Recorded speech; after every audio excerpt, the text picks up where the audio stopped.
Hello दोस्तों, आप सभी का स्वागत है करंट अफेयर्स की सेशन में।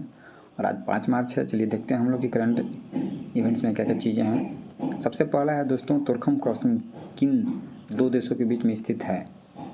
ऑप्शन है पाकिस्तान अफगानिस्तान, अफगानिस्तान ईरान, भारत पाकिस्तान, भारत भूटान। इसका सही उत्तर होगा दोस्तों पाकिस्तान अफगानिस्तान। तुर्खम क्रॉसिंग पाकिस्तान और अफगानिस्तान के सीमा पर स्थित है और यहाँ से दोनों देशों के बीच में व्यापार होता है। इस क्रॉसिंग पे दोनों देशों की ओर से कुछ हिंसक गतिविधियां हुई हैं, फायरिंग हुआ है, जिसके कारण से ये अवरुद्ध हो गया है क्रॉसिंग, जिससे व्यापार अवरोधित हो गया है। इसका आंसर चर्चा में रहा है दोस्तों। नेक्स्ट है दोस्तों, किसने उधारकर्ताओं से निर्माणकर्ताओं तक भारत की वित्तीय विकास की कहानी में महिलाओं की भूमिका शीर्षक से एक रिपोर्ट जारी किया है?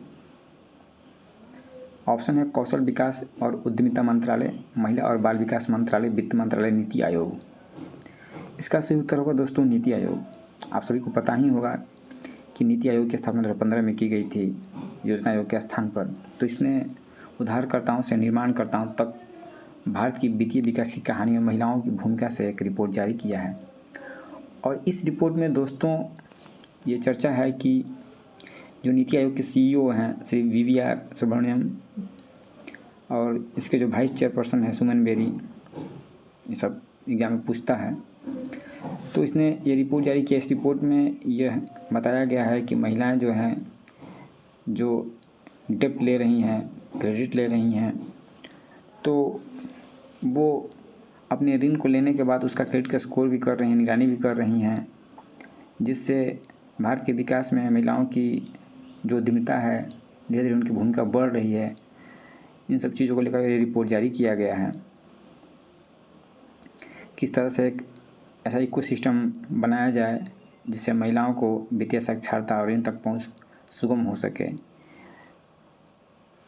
इन सब चीज़ों पर यह रिपोर्ट अपना ध्यान केंद्रित करता है। नेक्स्ट दोस्तों, भारत के किस राज्य में देश के पहले शांति केंद्र की स्थापना किया गया है? पहले विश्व शांति केंद्र की स्थापना किस राज्य में किया गया है? ऑप्शन है पंजाब, हरियाणा, गुजरात, बिहार। इसका सही उत्तर होगा दोस्तों हरियाणा। हरियाणा के गुरुग्राम में देश का पहला विश्व शांति केंद्र की स्थापना किया गया है। तो इम्पोर्टेंट है। विश्व शांति केंद्र का उद्देश्य है दोस्तों कि वर्ल्ड में किस तरह से पीस एस्टेब्लिश किया जाए, शांति को बढ़ावा दिया जाए। इन सब चीज़ों को लेकर के यह केंद्र स्थापित किया गया है। नेक्स्ट है दोस्तों, भारत में महिला उद्यमिता को बढ़ावा देने के लिए किस मंत्रालय ने स्वावलंबनी पहल शुरू की है? ऑप्शन है कौशल विकास और उद्यमिता मंत्रालय, महिला और बाल विकास मंत्रालय, वित्त मंत्रालय, वाणिज्य और उद्योग मंत्रालय। इसका सही उत्तर दोस्तों कौशल विकास और उद्यमिता मंत्रालय होगा। इसने महिला एंटरप्रेन्योरशिप की ओर बढ़ावा देने के लिए ये पहल शुरू किया है, स्वावलंबनी पहल। इसको याद रखिएगा। और इसके अंतर्गत महिलाओं को जो हायर एजुकेशन इंस्टीट्यूशन हैं उसमें किस तरह से उनको उद्यमशीलता, एंटरप्रेन्योरशिप, उसका कौशल, संसाधन और मार्गदर्शन किया जाए, इन सब चीज़ों को लेकर के यह पहल शुरू किया गया है। और इसमें ये कौशल विकास और उद्यमिता मंत्रालय और नीति आयोग के सहयोग से शुरू किया गया है। नेक्स्ट है दोस्तों, PM मोदी ने बंतारा एनिमल रेस्क्यू सेंटर का उद्घाटन किस राज्य में किया? बंतारा एनिमल रेस्क्यू सेंटर है, इसका उद्घाटन प्रधानमंत्री मोदी ने गुजरात में किया है।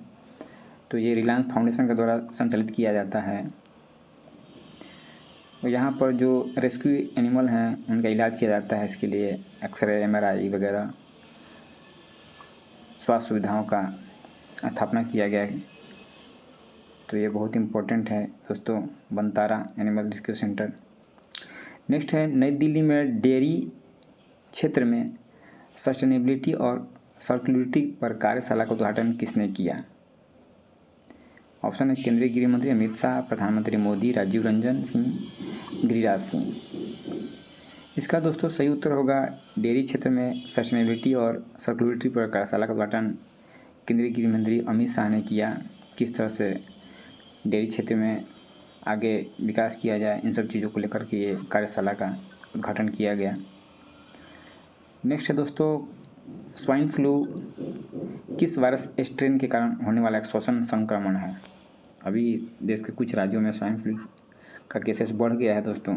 इसके कारण ये इम्पोर्टेंट हो जाता है कि स्वाइन फ्लू किस वायरस के कारण होता है। ये मुख्य रूप से इन्फ्लुएंजा वायरस ही है और इसका सही उत्तर होगा H1N1। तो H1N1 के माध्यम से स्वाइन फ्लू होता है, इसी को स्वाइन फ्लू कहते हैं। ये दोस्तों मुख्य रूप से जो इन्फ्लुएंजा टाइप 1 H1N1 है उसके कारण होता है। बर्ड फ्लू H5N1 के कारण होता है। रूबेला, मीजल्स और पायरोमोको वायरस ये मम्स रोग फैलता है।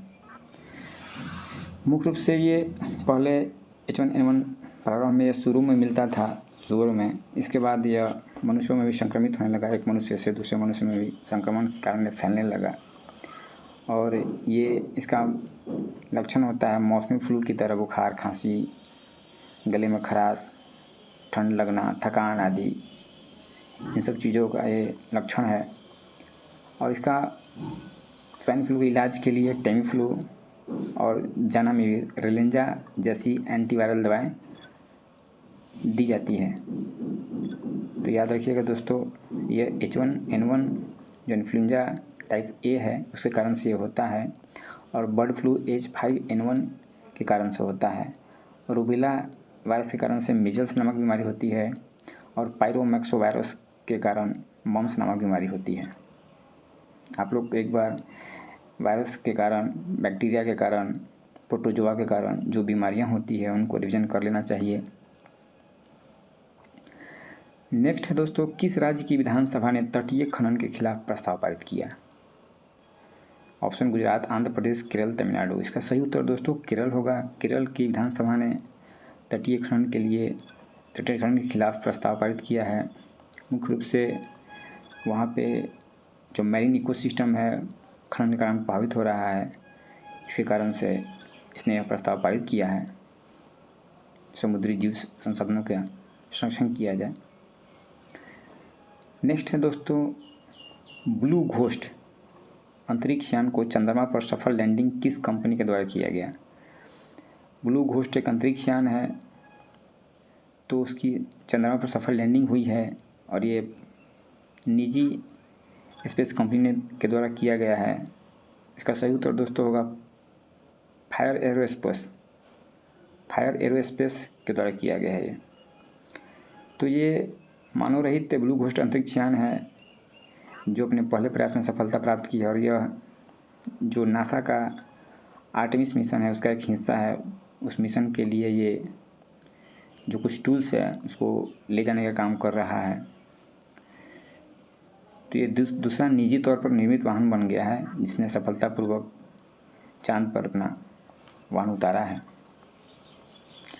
इसके पहले फरवरी 2024 में टेक्सास की कंपनी है इंट्यूटिव मशीन्स, इसने ओडिसियस लैंडर को दक्षिणी ध्रुव के पास लैंड करवाया था। तो ये पहली कंपनी थी, निजी कंपनी, प्राइवेट कंपनी जिसने ये लैंड करवाया था। अब ये फायर एरोस्पेस जो कंपनी है ये दूसरी कंपनी बन गई है जो चांद पर अपना ब्लू घोस्ट अंतरिक्ष यान उतारा है। नेक्स्ट है दोस्तों, हाल ही में किस देश के साथ भारत 2025 के अंत तक रक्षा सहयोग पर एक समझौता ज्ञापन पर हस्ताक्षर करने पर सहमत हो गया है। इसका सही उत्तर दोस्तों बेल्जियम होगा। बेल्जियम के साथ हमारा रक्षा समझौता होने वाला है और जो बेल्जियम की कंपनी है कॉकटेल डिफेंस और भारत की company electro pneumatics and hydraulics, इन दोनों के बीच में करार हुआ है, ठीक है, जिसके तहत जो हल्के बैटलफील्ड टैंक है उसका निर्माण किया जाएगा। पहले से ही जोरावर टैंक को हम लोग बना रहे हैं जिसका DRDO और लार्सन टुब्रो मिलकर बना रहा है। तो बेल्जियम के साथ हमारा एक रक्षा समझौता ज्ञापन पर समझौता होगा 2025 के अंत तक। तो आज के करंट अफेयर्स में दोस्तों इतना ही था। थैंक यू दोस्तों।